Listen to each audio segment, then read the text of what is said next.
Hello student आज हम discuss करेंगे ट्रिग्नोमेट्री टेबल। इस ट्रिग्नोमेट्री टेबल को हम कैसे बनाते हैं आज इस वीडियो में हम सीखने वाले हैं। ये जो ट्रिग्नोमेट्री टेबल है ये हमारी एक्सरसाइज 8.2 के लिए बहुत ही इम्पोर्टेंट टेबल है। जब हम एक्सरसाइज 8.2 करेंगे तो उसके लिए हमें इस टेबल की ज़रूरत पड़ेगी। तो चलिए देखते हैं हम कैसे कंप्लीट करते हैं इस टेबल को। और इस टेबल के अंदर हमने देखो कुछ वैल्यूज़ लिखी हैं, डिग्रीज लिखी हैं यहाँ पर 0 degree, 30 degree, 45 degree, 60 degree and 90 degree. और उसके बाद हमने यहाँ पर ट्रिग्नोमेट्री फंक्शंस लिखे हैं यहाँ पर sine A, cos A, tan A, cosec A, sec A और कॉट ए। और यहाँ पर हमने एंगल। तो अब हमें इस टेबल में ये बताना है कि साइन में 0 डिग्री की वैल्यू, साइन में 30 डिग्री की वैल्यू, साइन में 45, 60, 90, इसी तरीके से कॉस में 0 डिग्री की वैल्यू, 30 डिग्री की वैल्यू, इसी तरीके से सारे फंक्शंस की वैल्यू हम कैसे निकालेंगे और कैसे इनको याद भी करेंगे, जरा इसमें हम ये भी सीखेंगे। तो चलिए स्टार्ट करते हैं। इस एक्सरसाइज में सबसे पहले साइन की वैल्यू देखते हैं, साइन की वैल्यू को हम कैसे प्रिपेयर करते हैं। अगर हम साइन की वैल्यू निकाल लेते हैं तो ये पूरी टेबल हमें कंप्लीट करने में बिल्कुल आसानी हो जाएगी। तो सबसे पहले साइन की वैल्यू को हम कैसे निकालेंगे। साइन 0 डिग्री की वैल्यू क्या होती है, साइन 30 की वैल्यू क्या होती है, 45, 60, 90। तो इसको निकालने का एक बिल्कुल सिंपल तरीका मैं बताऊंगा आपको और आप उसको देखना और बहुत आसानी से सारी वैल्यू हम निकालेंगे। बस हमें साइन की वैल्यू पे थोड़ा ध्यान देना कि साइन की वैल्यू अगर हम निकालेंगे तो बाकी सारी वैल्यू भी हम निकाल लेंगे। इसको निकालने का सिंपल सबसे अच्छा तरीका।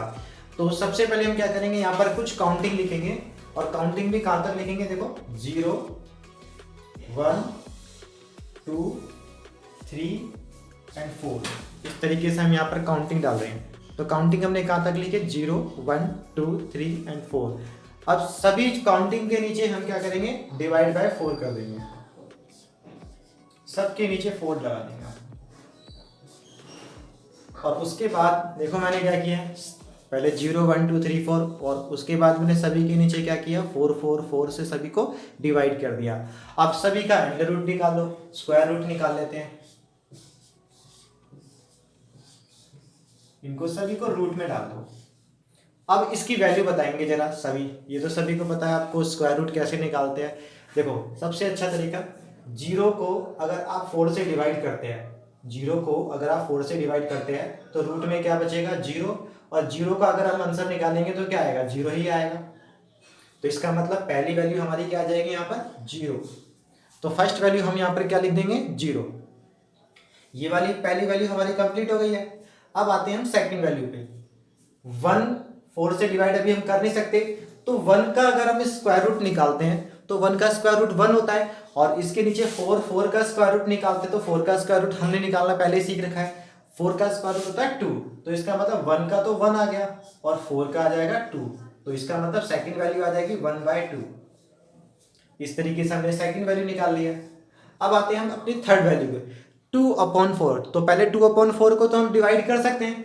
अगर हम इसको डिवाइड करते हैं, 2 1 जा 2 और 2 2 जा 4। अब देखो यहाँ पर फिर दोबारा से 1 आ गया यहाँ पर। तो 1 का स्क्वायर रूट अभी हमने किया तो क्या आया था 1, और 2 का स्क्वायर रूट, 2 का तो स्क्वायर रूट हम कर ही नहीं सकते, तो 2 तो रूट में ही रहेगा, उसको तो बाहर निकाल नहीं पाएंगे। तो इस तरीके से हमने तीसरी वैल्यू निकाल ली। तीसरी वैल्यू क्या आ गई, 1/√2। फिर उसके बाद आते हैं अपनी वैल्यू तीसरी पर, फोर्थ वैल्यू पर।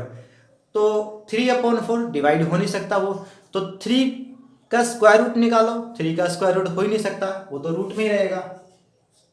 लेकिन अभी अभी हमने क्या किया था, यहाँ पर देखो 4 का स्क्वायर रूट हमने किया 2, तो यहाँ भी 4 का स्क्वायर रूट क्या आ जाएगा 2। तो फोर्थ वैल्यू आ जाएगी √3/2।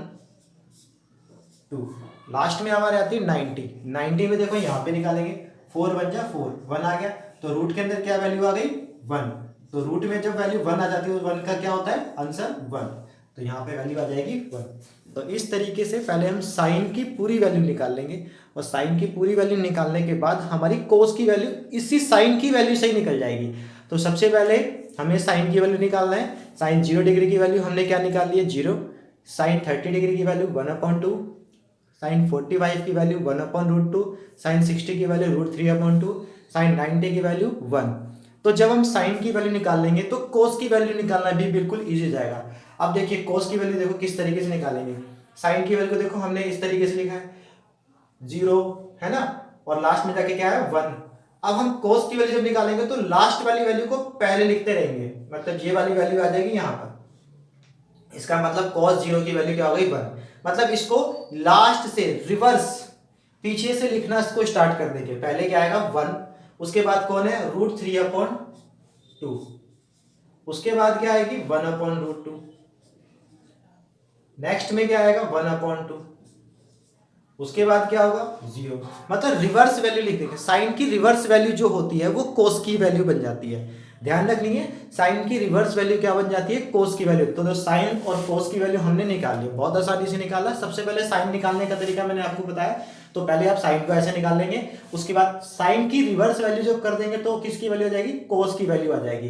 अब आते हैं यहाँ पर टेन की वैल्यू निकालना। अब टेन की वैल्यू कैसे निकालेंगे हम लोग, तो टेन की वैल्यू निकालने के लिए हमें एक फॉर्मूला इस्तेमाल करना है। मैं यहाँ पर एक फॉर्मूला लिख देता हूँ और उस फॉर्मूले को यूज करेंगे और टेन की वैल्यू निकालेंगे। यहाँ पर टेन का एक फॉर्मूला मैंने लिखा है, tan A = sin A upon cos A। मतलब tan की वैल्यू निकालने के लिए हमें क्या करना पड़ेगा, sin की वैल्यू को cos की वैल्यू से डिवाइड करना पड़ेगा। और देखो हमने sin की वैल्यू और cos की वैल्यू निकाल रखी है सभी में। देखो sin की वैल्यू 0 है, cos की वैल्यू 1 है। तो यहाँ पर देखो sin को cos से डिवाइड करो और हमारे पास वैल्यू आ जाएगी। देखो सबसे पहले sin की वैल्यू कितनी है 0 और cos की वैल्यू कितनी है 1। अब 0 को 1 से डिवाइड करते हैं तो वैल्यू क्या आती है 0। 0 को अगर 1 से डिवाइड करेंगे तो पहले वैल्यू क्या आ जाएगी 0। तो पहली वैल्यू हमने निकाल दी। अब आते हैं हम अपनी सेकंड वैल्यू पर।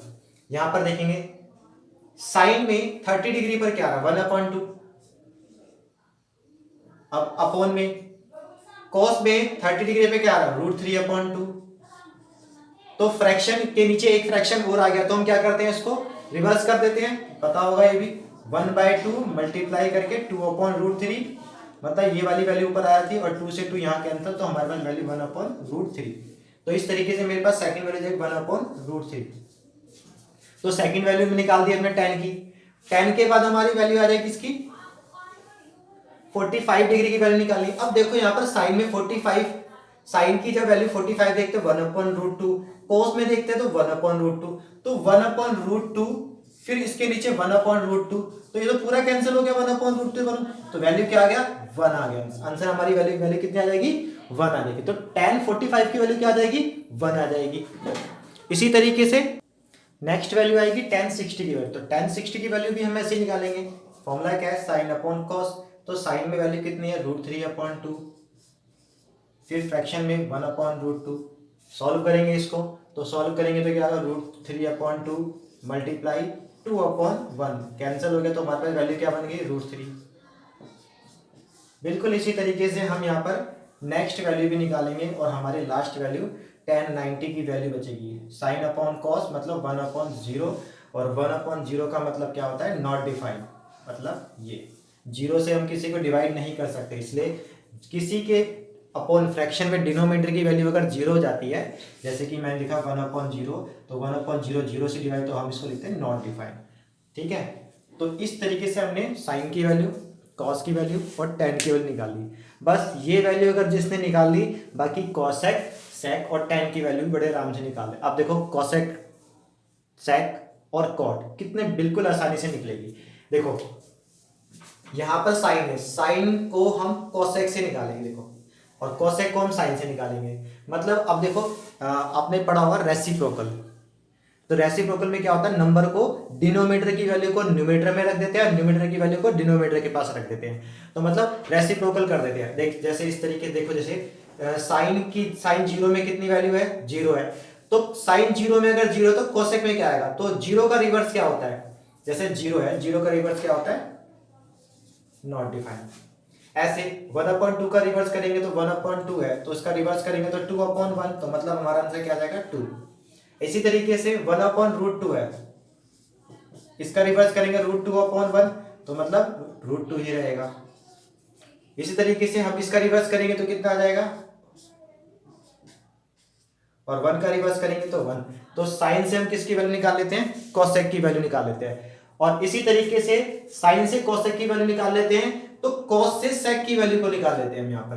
तो कॉस से सेक की वैल्यू निकालेंगे, तो कॉस में 1 की वैल्यू, 1 को अगर हम रेसिप्रोकल करेंगे तो 1 का रेसिप्रोकल 1 होता है। इसका रेसिप्रोकल कर दो √3/2 है तो आ जाएगा 2/√3। इसको रेसिप्रोकल करोगे तो 1/√2 को लिखेंगे √2।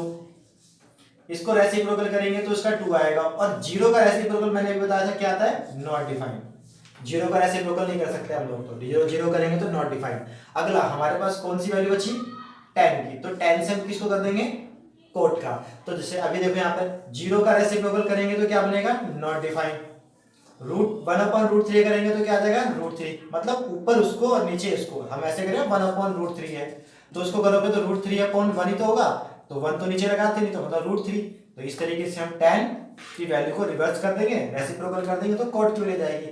1 का रेसिप्रोकल करेंगे तो 1, और इसका रेसिप्रोकल 1/√3, और इसका रेसिप्रोकल देखो ये नॉट डिफाइन का रेसिप्रोकल, तो इसका आ जाएगा 0। जीरो का नॉट डिफाइन होता है तो नॉट डिफाइन का 0। तो इस तरीके से हमें ट्रिग्नोमेट्री टेबल को कंप्लीट करना है। और ये पूरी ट्रिग्नोमेट्री टेबल बनाने का एक सिंपल एक आसान तरीका मैंने आपको स्टार्टिंग में बताया था कि साइन की वैल्यू को निकालो, साइन की वैल्यू से कॉस की वैल्यू निकालो, फिर साइन और कॉस को डिवाइड कर दो तो tan की वैल्यू हो जाएगी, tan से cosec की वैल्यू आएगी, cos से sec की वैल्यू आएगी, और tan से cot की वैल्यू। इस तरीके से हमें पूरी ट्रिग्नोमेट्री टेबल को कंप्लीट करनी है।